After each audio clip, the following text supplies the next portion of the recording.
Hello everyone, here I'm discussing cost accounting that belongs to BCom 4th same. इसमें से सबसे important topic है material costing. किसी भी मैन्युफैक्चरिंग कंसर्न के लिए सबसे इम्पॉर्टेंट कंपोनेंट होता है मटेरियल। दैट्स वाई मटेरियल की कॉस्टिंग कैसे करनी चाहिए, कितने लेवल्स होने चाहिए मैन्युफैक्चरिंग कंसर्न में, बिजनेस में, ताकि मटेरियल की शॉर्टेज ना हो। First one, material levels. Material levels में टोटल 4 लेवल्स आते हैं। First one is minimum level. Minimum का मतलब होता है सेफ्टी स्टॉक और बफर स्टॉक, जिसको हमेशा मेंटेन करके रखता है एक मैन्युफैक्चरिंग कंसर्न। हमेशा उसके पास ये मटेरियल पड़ा होना चाहिए ताकि उसकी प्रोडक्शन स्टॉप ना हो।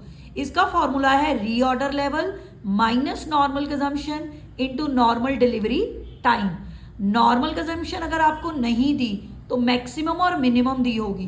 Maximum plus minimum divide by 2 कर देना, आपके पास नॉर्मल कंजम्पशन आ जाएगी। नेक्स्ट, सेकंड फॉर्मूला है रीऑर्डर लेवल या ऑर्डरिंग लेवल। कितनी देर बाद हमें ऑर्डर करना चाहिए, maximum consumption into maximum delivery time. अगर आपको क्वेश्चन में लिख के आया है 4 और 6 वीक्स डिलीवरी टाइम, मैक्सिमम होगा 6, मिनिमम होगा 4। ठीक है जी। एक फॉर्मूला इसका और है maximum stock plus average consumption during normal delivery time. Average आप कैसे निकालोगे, minimum plus maximum divide by 2 अगर ना गिवन हो। क्लियर। थर्ड है मैक्सिमम लेवल। मैक्सिमम लेवल कौन सा होता है, reorder level plus reorder quantity minus minimum consumption into minimum time required for delivery. ये देख, रीऑर्डर लेवल में आपको रीऑर्डर क्वांटिटी को प्लस करना है, उसमें से माइनस क्या करना है, मिनिमम कंजम्पशन को minimum time required for delivery से मल्टीप्लाई कर देना। ये गिवन होगा क्वेश्चन में। ठीक है, तो आपके पास क्या आ जाएगा, मैक्सिमम लेवल। मैक्सिमम होता है, एक मैक्सिमम लिमिट होती है रॉ मटेरियल को स्टोर करने की, तो ये लेवल बताता है कि वो क्वांटिटी कितनी होनी चाहिए। क्लियर। ये एक फॉर्मूला है।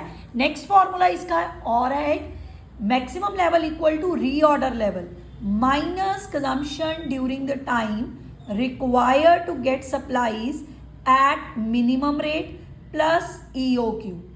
आपकी consumption during the time required to get supplies at minimum rate, उस टाइम पीरियड में जब आपने रॉ मटेरियल को ऑर्डर करा है, उस टाइम पीरियड में कितना टाइम लगता है और कंजम्पशन कैसे चलती है, वो कंजम्पशन आपको क्वेश्चन में हमेशा गिवन होगी।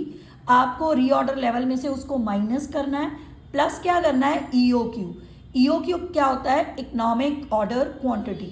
एक ऐसी क्वांटिटी जिसे हम वन टाइम ऑर्डर करें और हमें खर्चा कम से कम पड़े।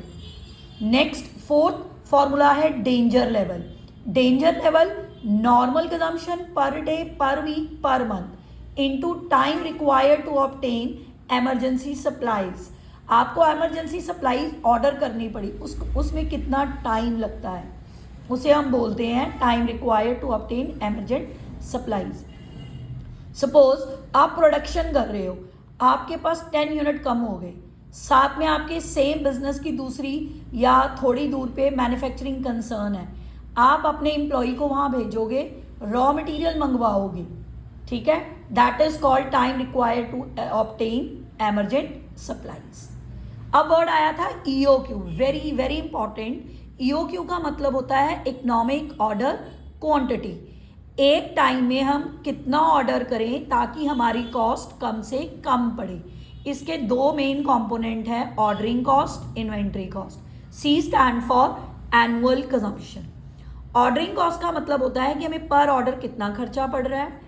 इन्वेंट्री कॉस्ट या इंटरेस्ट पेमेंट का मतलब होता है अगर हमने बोरो करे हैं फंड, कितना इंटरेस्ट पड़ रहा है, स्टोरेज कॉस्ट कितनी है, हैंडलिंग कॉस्ट कितनी है, इंश्योरेंस कॉस्ट कितनी है। ठीक है जी, all these are the component of interest payment या इन्वेंट्री। क्लियर। अब EOQ में आगे भी कितने फॉर्मूले हैं। अगर आपने डेली कंजम्पशन निकालनी है, annual consumption upon days, period after which order to be place या how often an order to be place, कितनी देर बाद ऑर्डर करना चाहिए, EOQ upon daily consumption, number of order in a year अगर निकालने हैं कितने ऑर्डर करने चाहिए, एनुअल कंजम्पशन अपॉन EOQ। ठीक है जी। अब देखो हमारे पास EOQ हमारी आई 1000 यूनिट, हमने जो क्वेश्चन में कैलकुलेट करी, आपको क्वेश्चन में कुछ और यूनिट भी दिए हो सकते हैं, सपोज 1200 यूनिट। अब वो आपसे पूछ रहे हैं how much money can be save from by EOQ। Total cost calculation चाहिए होगी उसमें। टोटल कॉस्ट हम कैसे निकालते हैं, उसके 3 कंपोनेंट होते हैं, annual consumption in rupees plus ordering cost plus carrying cost. ठीक है जी, ये टोटल होती है। अब सपोज करो 6000 यूनिट क्वेश्चन में गिवन थे, 3000 आपकी EOQ आई। अब आप दोनों में ऑर्डरिंग ये टोटल कॉस्ट निकालोगे, कंपेयर करोगे, जो चीप या सस्ती पड़ेगी वो आप ऑप्ट करोगे क्वांटिटी, जिसमें आपको कॉस्ट सेविंग होगी। ठीक है, जैसे अब ऑर्डरिंग कॉस्ट कैसे निकालते हैं, हम नंबर ऑफ ऑर्डर चाहिए, नंबर ऑफ ऑर्डर कैसे निकालते हैं, annual consumption upon unit into per unit ordering cost. Carrying cost कैसे निकालनी है, हमेशा यूनिट्स, जैसे यहाँ पे 6000 दिया, 6000 divide by 2 into per unit carrying cost. Clear. और इसमें आप कैसे निकालोगे, EOQ upon 2 into per unit, बाकी ये सेम है, annual consumption cost ordering cost. Clear. अगर आपको वो ये बोलें how much money can be saved by EOQ, तो आप टोटल कॉस्ट कैलकुलेशन करोगे। टोटल कॉस्ट का फॉर्मूला होता है P plus O plus C। Purchase cost यानी कि annual consumption in rupees, ordering cost in rupees, carrying cost in rupees, ये तीनों टोटल में आएंगे। टोटल ऐसे निकालते हैं। क्लियर। नेक्स्ट है time of placing the order, कितनी देर बाद हमें ऑर्डर को प्लेस करना चाहिए, number of days in a year divide by annual consumption into EOQ। ध्यान से हर क्वेश्चन को ध्यान से पढ़ना, time of placing the order लिखा है। क्लियर। नेक्स्ट है inventory level immediately before the material order is received. Material order receive होने से पहले हमारा इन्वेंट्री लेवल कैसा होना चाहिए, delivery period into normal usage plus safety stock. Normal usage कैसे निकालोगे, एनुअल कंजम्पशन डिवाइड बाय 360 या 365 डेज। क्लियर। सेफ्टी स्टॉक कैसे निकालोगे, एनुअल कंजम्पशन अपॉन 360 या 365 days into safety stock consumption days. ये आपको गिवन होंगे क्वेश्चन में, ऐसे ही आप टाइम ये इन्वेंट्री लेवल निकालोगे। ये भी EOQ का ही पार्ट्स हैं, ये all these are the part of EOQ। ठीक है जी। नेक्स्ट कई बार लिखा होता है frequency of orders. Frequency of order कैसे निकलते हैं, 12 months divide by number of orders. अगर आपकी एनुअल कंजम्पशन रुपीज में होगी तो आपकी EOQ भी रुपीज में आएगी। एनुअल कंजम्पशन इन रुपीज तो EOQ भी रुपीज में आएगी। एक बहुत इंपॉर्टेंट पार्ट होता है EOQ का, अगर हमें डिस्काउंट मिल रहा है तो whether that discount should be opted और नॉट। उस केस में आप क्या करोगे, उस क्वेश्चन में आप क्या करोगे, टोटल कॉस्ट ही निकालोगे। ठीक है। अब ये मैंने एक क्वेश्चन ले रखा है, ऑफर शुड बी एक्सेप्टेड और नॉट, पॉइंट 4 है, एनुअल कंजम्पशन 50,000 इन रुपीज़ है। ठीक है जी। ऑर्डरिंग कॉस्ट ₹50 है, carrying cost 20% of average inventory है। क्लियर। एक यहाँ पे लिखा है आपको 0.4 मिलेगा अगर आप 5 टाइम्स ऑर्डर करते हो तो, यानी कि हमारे इस डिस्काउंट लेने के लिए हमें कम से कम 5 टाइम्स यानी कि 5 ऑर्डर करने पड़ेंगे।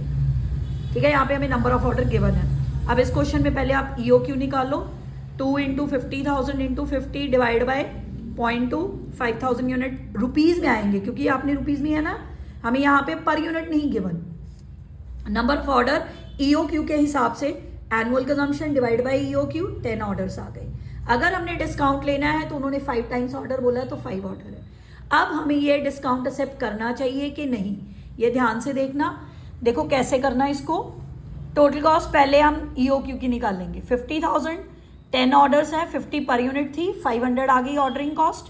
Carrying cost EOQ divide by 2 into carrying cost. ठीक है जी। अब हमें ऑफर 0.4 के साथ करना है।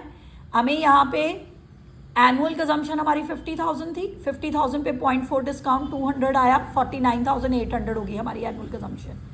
ऑर्डरिंग कॉस्ट आपकी कितनी है, हमारे यहाँ पे कितने ऑर्डर है, 5 into 50 250, 5 into 50 250। Number of orders हमें 5 बोले थे ना, 250। कैरिंग कॉस्ट हम कैसे निकालेंगे, हमारी एनुअल कंजम्पशन कितनी है 498, हमें यहाँ पे कोई और क्वांटिटी नहीं दे रखी जैसे मैंने आपने लास्ट आपको समझाया था ना 6,000 और 3,000 हमें क्वांटिटी गिवन थी, इसमें हमें गिवन नहीं है। इसमें हम कैसे निकालेंगे, डिस्काउंट निकालने के बाद हमारी एनुअल कंजम्पशन 49800 आई, उसको नंबर ऑफ ऑर्डर से डिवाइड कर दो, आपके पास आ जाएगी 9960। कैरिंग कॉस्ट का फॉर्मूला लगाओ, divide by 2 into carrying cost, आ गया आंसर। यहाँ पे हमने EOQ अपॉन 2 करा था ना, यहाँ पे हम annual consumption divide by number of order कर लेंगे, हमारे पास एक नई EOQ आ जाएगी। 9960 डिवाइड बाय 2 करो, एवरेज इंटू 0.2, ये आंसर। अब ध्यान से देखो, EOQ के साथ जो हमने निकाली थी विदाउट डिस्काउंट 51,000 थी total cost, with discount 51046, 46 rupees ज़्यादा, तो this offer should not be accepted by concern. Clear, all these about the material costing, ये 4 इसके लेवल्स हैं, EOQ है, all the formulas are discussed in this video. Thank you very much.